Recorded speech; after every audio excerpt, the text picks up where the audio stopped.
Hello everyone, most welcome आप सभी का हमारे इस यूट्यूब चैनल पर। तो आज हम फ्रिक्शन का लेक्चर नंबर 2 लेकर आए हैं। ठीक है बेटा। तो लेक्चर नंबर 1 जिसने नहीं देखा है वो जाके देख लीजिए, उसमें हम लोगों ने बेसिक बात की है। और यदि नहीं भी देखा है और यदि सीधा आप लेक्चर नंबर 2 देखते हैं तो कोई दिक्कत नहीं है, कोई परेशानी भी नहीं है। हमने बहुत बेसिक बातें की थी लेक्चर नंबर 1 में। छोटे छोटे वीडियोस हम लोग लेकर आ रहे हैं जो कि आपका जेई नीट और 11th क्लास को कवर करेगा। ठीक है बेटा। तो मैं आपका स्वागत करता हूं और बिना टाइम वेस्ट किए आप लोगों के लिए स्टार्ट करते हैं लेक्चर नंबर 2। देखो, स्टैटिक फ्रिक्शन के बारे में बात कर रहे हैं। किसके बारे में बात करेंगे? स्टैटिक फ्रिक्शन के बारे में।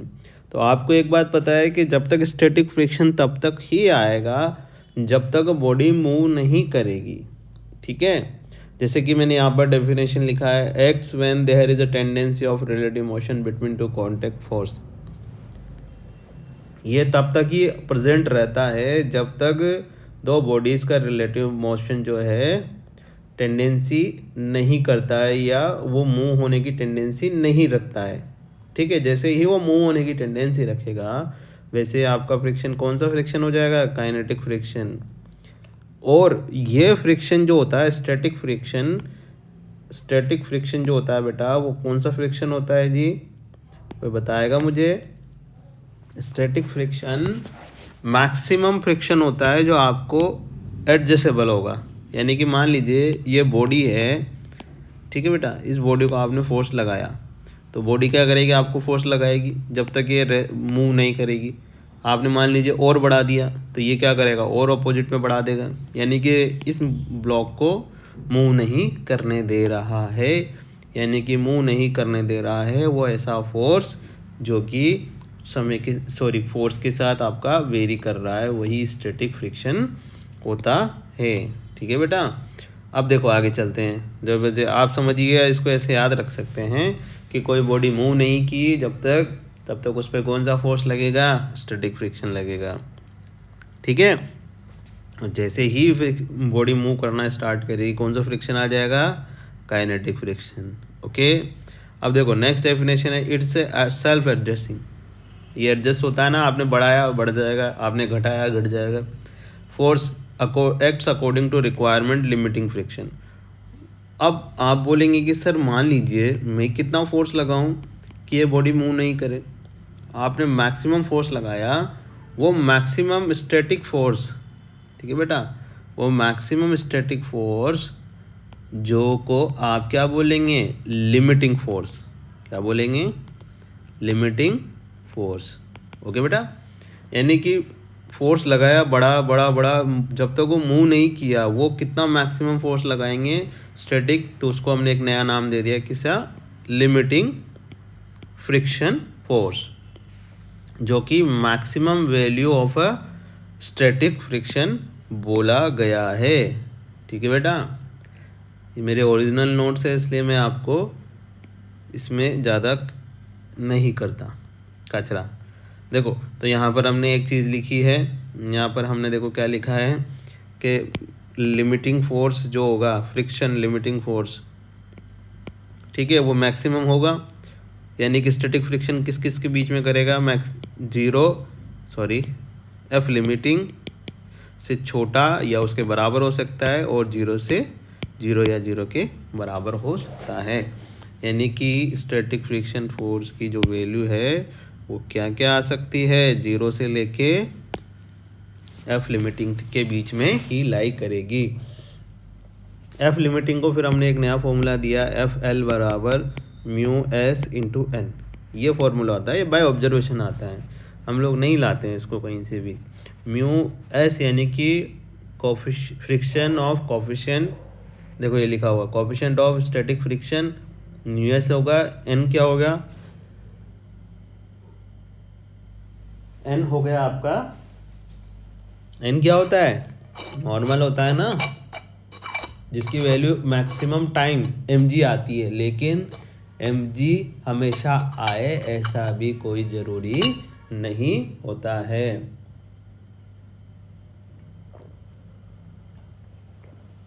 ठीक है बेटा। चलो आगे लेके चलते हैं आपको।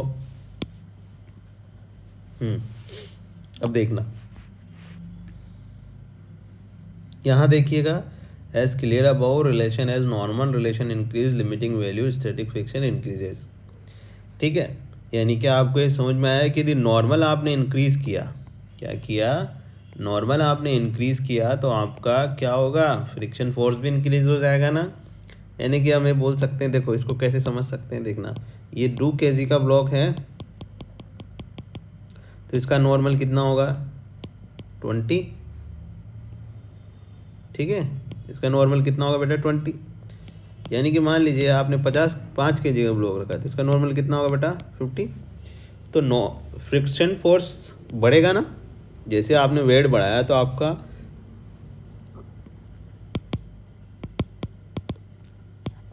लिमिटिंग फ्रिक्शन फोर्स जो है वो बढ़ेगा। तो यहाँ से ध्यान रखिएगा कि फ्रिक्शन फोर्स किस पर डिपेंड करता है, आपके नॉर्मल पर डिपेंड करता है। ठीक है ना, चलिए आगे लेके चलता हूँ। इस चीज़ को, इस रिलेशन को याद कर लीजिएगा भाई, यह रिलेशन वेरी इंपॉर्टेंट, जैसा कि आप बोल सकते हैं। ठीक है भाई, समझ में आया कि नॉर्मल बढ़ने से क्या बढ़ेगा, आपका स्टैटिक फ्रिक्शन बढ़ जाएगा ना। चलो, काइनेटिक फ्रिक्शन, ये थोड़ा सा इंपॉर्टेंट है, ये ज़्यादा होगा। यानी कि आपको एक चीज़ समझ में आ रही, जब तक बॉडी रुकी हुई है, जब तक बॉडी रुकी हुई है तब तक स्टैटिक फ्रिक्शन ही लगेगा, चाहे वो मैक्सिमम लगे मिनिमम लगे, लेकिन रहेगा कौन सा, स्टैटिक। और जैसे ही बॉडी रिलेटिव मोशन के, the when there is a relative motion between 2 contact surface, जैसे ही मोशन आया, रिलेटिव मोशन आया 2 कॉन्टैक्ट सरफेसेस के बीच में, तो आपको क्या लगने लग जाएगा बेटा, काइनेटिक फ्रिक्शन। फॉर्मूला सेम सा होता है, बस ये वेरिएबल होता है, ये फिक्स होता है। कौन फिक्स वेरिएबल होता है, स्टैटिक फ्रिक्शन जितना आप लगाओगे उतना ही आपको मिलेगा, लेकिन काइनेटिक फ्रिक्शन थोड़ा फिक्स होता है। थोड़ा मतलब, जैसे देखिएगा, ये दिख रहा है आपको, म्यू के क्या हो गया, coefficient of a kinetic friction, और ये कब आएगा, जब बॉडी मूव करने लग जाएगी। एन तो आपको पता है कि बॉडी के कॉन्टैक्ट से। अब देखो मैंने यहाँ लिखा हुआ है कि ये सारे फॉर्मूलाज ऑब्जर्वेशन से आते हैं, ये ऑब्जर्वेशन से ही आते हैं बेटा, और कहीं से नहीं आते। 1-2 पॉइंट और देख लेते हैं।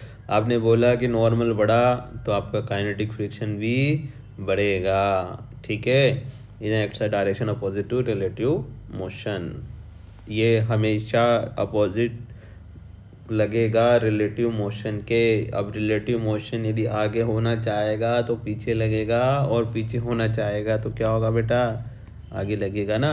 तो देखो रिलेटिव मोशन को अपोज करता है। मान लीजिए 2 बॉडीज़ है, ठीक है, क्या है, ये 2 बॉडीज़ दी हुई है, आपको दी हुई है ना। इस बॉडी में मैंने इस पर 5 मीटर पर सेकंड से चलाया और इस पर 3 मीटर पर सेकंड से चलाया। एक को चलाया 5 मीटर पर सेकंड से और एक को चलाया 3 मीटर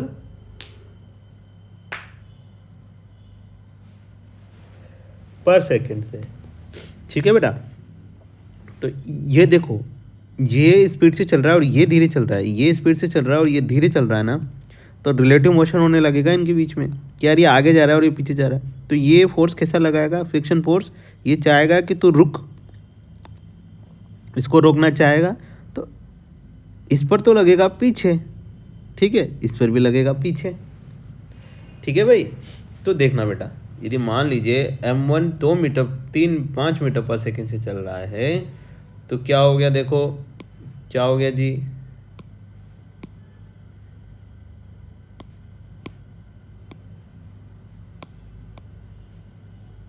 देखो यहाँ, देखो यहाँ, देखो देख रहे हो, ये तो देखो ध्यान से, ये ब्लॉक आगे जाना चाहेगा, ये वाला ब्लॉक,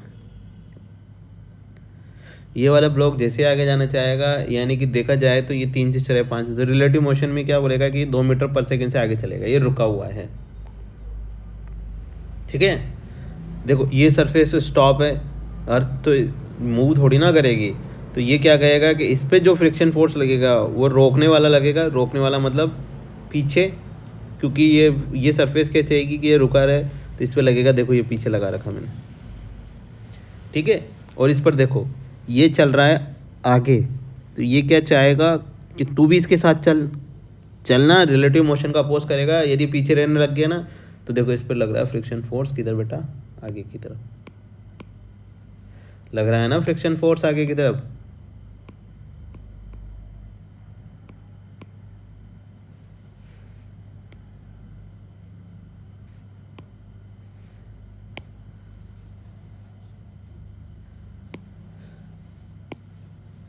चलो फ्रिक्शन फोर्स आगे की तरफ लग रहा है, मैं लगा देता हूँ पीछे की तरफ, आगे की तरफ, वरना फिर दोबारा पढ़ाते समय दिक्कत आएगी। समझे क्या हो रहा है भाई बेटा? ये तो आगे चलना चाह रहे हैं, तो ये सरफेस क्या कहेगा, रुका रहे रुका रहे रुका रहे, तो पीछे लग गया देखो फ्रिक्शन फोर्स। ये आगे चल रहा है लेकिन इसके कंपैरिजन में पीछे रहता जा रहा है, m2 पीछे रहता जा रहा है ना, क्योंकि 5 मीटर पर सेकंड ज़्यादा होती है। तो ये कहेगा भाई इसके साथ चलना, तो इसके साथ चल, तो फ्रिक्शन फोर्स आगे लगे। ठीक है, समझ में आया? छोटा सा एग्जाम्पल है, आगे बड़े अच्छे से क्लियर होंगे, और नहीं समझ में आया तो आगे देखते रहिएगा। ऐसा कोई दिक्कत नहीं है बेटा। अब देखो म्यूएस और म्यूके में क्या है। यदि कहीं पर म्यूएस और म्यूके नहीं दिया हुआ क्वेश्चन के अंदर एग्जाम में, तो आप क्या बोलेंगे कि mu s equal to mu k sorry mu s equal to mu k. Okay, तो ये हो गया mu s equal to mu k equal to mu. तो हमने क्या बोला है कि म्यूएस क्वेश्चन में नहीं दिया हुआ तो सबको म्यू मान लेंगे। ठीक है, अब देखो कई लोग बोलेंगे कि सर मान लीजिए एरिया बढ़ेगा तो क्या फ्रिक्शन फोर्स बढ़ेगा क्या आपको लग रहा है कि फ्रिक्शन फोर्स के फॉर्मूले में कहीं पर ये म्यू इंटू के लिखा है? अभी तक मैंने सॉरी एन लिखा है, म्यू के या म्यू एस। तो यहाँ पर कोई एरिया का रोल है क्या? नहीं है ना। तो mu s and mu k are does not depend upon area of contact. ठीक है, जैसे कि आपका सामने लिखा हुआ है, एरिया ऑफ कॉन्टैक्ट पर डिपेंड बिल्कुल भी नहीं करेगा, बिल्कुल भी। अब देखो मैंने एक पॉइंट लिखा हुआ है, बड़ा अच्छा लिखा हुआ है, जैसे कि आपको समझ में भी आएगा कि क्या लिखा हुआ है मैंने। देखना बेटा, यदि आपको क्वेश्चन के अंदर ये बोला जाए कि ब्लॉक की वेलोसिटी इतनी है, तो आप सिंपल सी वो समझ जाइए कि काइनेटिक फ्रिक्शन के बारे में बात कर रहा है, क्योंकि काइनेटिक फ्रिक्शन तब ही आएगा जब आपका ब्लॉक वेलोसिटी कर रहा होगा, वेलोसिटी होगी कुछ ना कुछ, या ब्लॉक मूव कर रहा होगा, यानी कि वेलोसिटी गिवन है, इसका मतलब काइनेटिक फ्रिक्शन लग रहा है। चलो एक क्वेश्चन करते हैं इस बात पर। यदि 1 kg का मास है, देखिए एक एग्जांपल है, 1 kg का मास है जिसका म्यू एस दिया हुआ है 0.2 और म्यू के दिया हुआ है 0.15। तो एक बात बताइए, इस ब्लॉक पर आप मैक्सिमम कितना फोर्स लगाएंगे, तब तक तो ये मूव नहीं करेगा। तो देखो मैक्सिमम कितना लग सकता है, म्यू एस गुणा एन लगता है ना, म्यू एस इंटू एन। तो म्यू एस कितना हो जाएगा, इसका दिया हुआ है 0.2, और एन कितना हो जाएगा, देखो 1 kg का ब्लॉक है, तो इस पर नॉर्मल कितना बनेगा, 1 kg के ब्लॉक पर नॉर्मल कितना बनता है? कहाँ गया भाई, सॉरी, ये लीजिए, आपको बताया ना 1 kg के ब्लॉक पर नॉर्मल कितना बनेगा जी। ये नॉर्मल है, और नॉर्मल की वैल्यू कितनी आएगी, 10 आएगी ना, 1 इंटू जी आएगा। नॉर्मल आता है ना आपको बेटा, नहीं आता क्या? मैं बता देता हूँ, 1 इंटू जी और 1 इंटू 10, यानी कि 10 न्यूटन। देखो 10 से मल्टीप्लाई किया 2 न्यूटन आ गए। और यदि बॉडी ब्लॉक मूव करने लग जाएगी तो कौन सा फ्रिक्शन लगेगा, म्यू के, यानी कि काइनेटिक लगेगा। तो म्यू के कितना, 1.5 इंटू 10, यानी कि इस पर पहले तो 2 न्यूटन लग रहा था स्टैटिक। मैंने बताया था ना आपको, देखो ये ग्राफ बन रहा बहुत फिर एक बार के बाद क्या होगा, ये देखो ये बन रहा, ये बन रहा, ये बन रहा, ये बन रहा, ये बन रहा, ये बन रहा, ऐसे बन रहा है ना। तो क्या हो गया, ये स्टैटिक हो चुका है, ये स्टैटिक हो चुका है ना बेटा।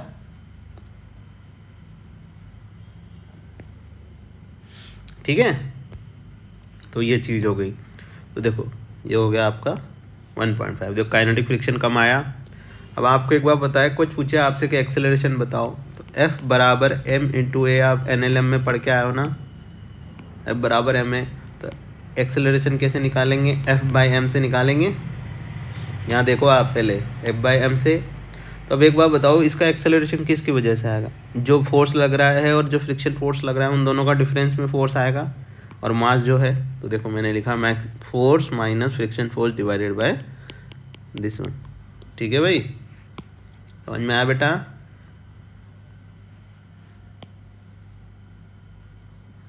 ओके, चलिए आगे लेके चलें, सेकंड क्वेश्चन पे लेके चलूं।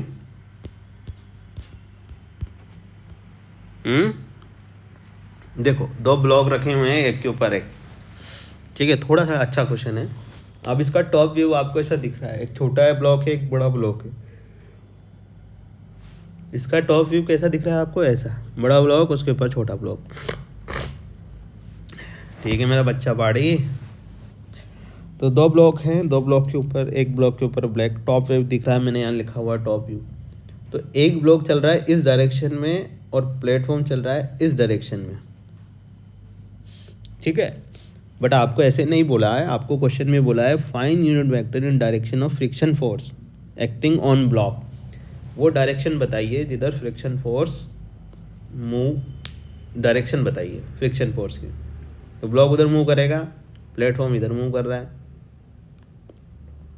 तो आप क्या बोलेंगे कि दोनों में क्या रिलेटिव मोशन होगा। तो रिलेटिव मोशन कैसे निकालेंगे, VBP काइनेटिक्स में पढ़ के आया ना, काइनेमेटिक्स में velocity of block with respect to velocity of platform. तो VB माइनस VP यानी कि कितना आया, ये तो रिलेटिव मोशन आया, ये क्या है आपका रिलेटिव मोशन, बट डायरेक्शन नहीं आई ना। डायरेक्शन कैसी आएगी, आपको पता है कि यूनिट वेक्टर कैसे लिखते हैं अपन लोग, ए कैप लिखना है तो क्या लिखेंगे, ए वेक्टर अपॉन मॉड ऑफ ए, ऐसे लिखते हैं ना यूनिट वेक्टर को। देखो ए वेक्टर अपॉन मॉड ऑफ ए का मतलब क्या हो गया, -4/5, 4 और 3 का अंडर रूट लोगे आप। देखो ए वेक्टर तो आपको पता है -4i + 3j, ये हो गया। इसका ये यूनिट वेक्टर कैसे निकालोगे, अंडर रूट 3 का स्क्वायर प्लस 4 का square equal to under root 5 आएगा ना, मोड तो 5 आएगा, 25 = 5, तो 5 डिवाइडेड कर दिया दोनों में, कर दिया भाई। तो हम दोनों में 5 डिवाइडेड करते क्या आएगा, फाइनल यूनिट वेक्टर का ऐसे लिखते हैं ना, यूनिट वेक्टर अपॉन, ऐसे लिखते हैं देखो, vector upon mod A, this is the unit vector. Okay बाबा, तो ये देखिएगा, अब ये लिख दिया हमने, ठीक है। तो ये फ्रिक्शन फोर्स हो जाएगा ना फ्रिक्शन फोर्स। सर ये हिंदी में क्या लिखा हुआ है पढ़ दीजिए ना एक बार, बिल्कुल पढ़ देते हैं, कोई दिक्कत नहीं है बेटा। देख क्या लिखा हुआ है, मैंने एक ही चीज़ को 4 बार लिखा हुआ है कि ताकि कोई मेरे नोट्स को भी पढ़े ना तो उसको समझ में आ जाए। फ्रिक्शन फोर्स रिलेटिव मोशन को ख़त्म करता है, ना ही कहीं और पे, ठीक है बेटा।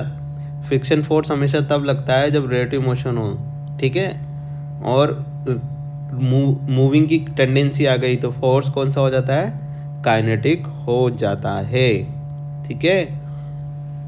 अब आपसे क्वेश्चन में पूछा गया है कि एक ब्लॉक मूव कर रहा है तो बताइए कितनी देर में स्टॉप हो जाएगा, ठीक है, ये कितनी देर में रुक जाएगा। म्यूएस दिया हुआ है, म्यू के दिया हुआ है, ब्लॉक की वेलोसिटी दी हुई है 5 मीटर पर सेकेंड, ठीक दिया हुआ है। तो एक बात बताइए मुझे, तो ये तो वेलोसिटी है यानी कि काइनेटिक फ्रिक्शन ही लगेगा सिर्फ। पहले ये तो देख लीजिए भाई कितना ब्लॉक क्या है, स्टैटिक कितना आएगा, μs × n आएगा स्टैटिक मैक्सिमम, fs कितना आएगा, μs × n म्यू एस कितना दिया हुआ बेटा 0.5, एन कितना आएगा इस पर 20, यानी कि आएगा 10 न्यूटन। यानी कि जब तक आप 10 न्यूटन लगाओगे तब तो ये मूव करेगा, ठीक है। और काइनेटिक फ्रिक्शन कितना आएगा इसका, क्योंकि ये मूव कर रहा है तो काइनेटिक लगेगा इस पर, तो म्यू के इंटू एन, म्यू के कितना 0.4, एन कितना बेटा 20, यानी कि 8 न्यूटन इसका फ्रिक्शन फोर्स होगा अपोजिट टू रिलेटिव मोशन। देखो रिलेटिव मोशन, ठीक है, अपोजिट टू रिलेटिव मोशन। देखो मैंने यहाँ निकाला।